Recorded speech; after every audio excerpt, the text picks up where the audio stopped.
Today I wanted to tackle one of the most difficult fruits, which is watermelon. So a lot of people have said that they don't buy big whole watermelons because they don't know which one is ripe and they also don't know how to cut it. So let's go over some basics. Let's start at the beginning.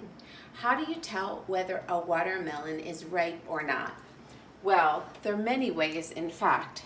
But what I like to do is to turn the watermelon and look for these little brown patches and scrapes.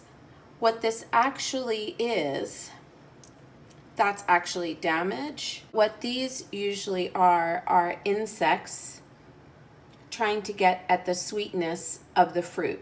And they will go for only the ripest fruit.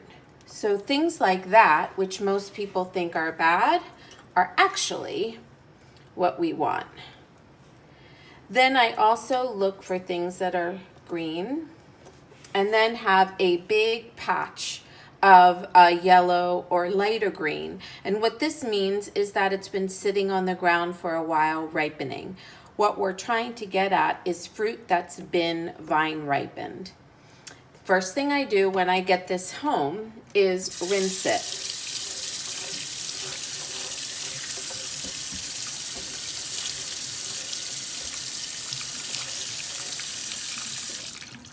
Not only do I want to get off any kind of dirt and dust and chemicals, what I use as a tool for cutting watermelons is a serrated knife. So this is actually an old steak knife, but when you use it for watermelon, it's much better, right? So I have a serrated blade that I use, and why I use that is that there's less opportunity for slippage. Then what I do is take two bowls, one for the rind and one for the meat of the watermelon.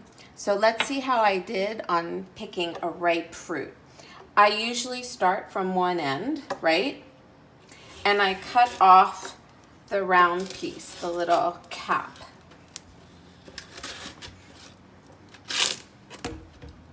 Look at that. Could be riper, but not bad, not bad. And when you see the fruit go so much to the skin, you realize that it has been ripening for a while. So that's actually standing up good. I don't throw away this cap. I'm going to actually use that cap. I'm going to cut lines that are horizontal and then lines that are perpendicular.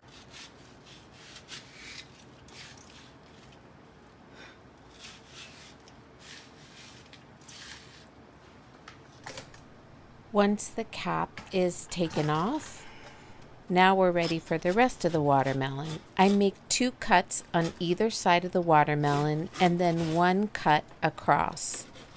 Sometimes this cut across needs a twisting of the knife so that way you can get that piece off. And then it'll make that half moon shape that everybody's familiar with.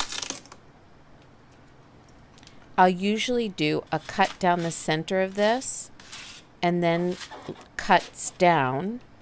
And then basically over the bowl, I'll just cut off the meat. So I separate the meat from the skin. And then I save the rinds and put it in the compost heap. I'll do this on the other side. That cut down the center. And then those perpendicular cuts. Sometimes in the bowl, I can see that the pieces are too big, and then I'll just cut them again. But you don't want to cut watermelon too small, because then the whole thing turns to water really quickly. Also, storing watermelon overnight rarely works. So that's basically how I cut up a watermelon. I do similar things for honeydew, cantaloupe, pineapple. I am really hoping that you like this video. If you do, click like and subscribe. And until next time, mwah, ciao.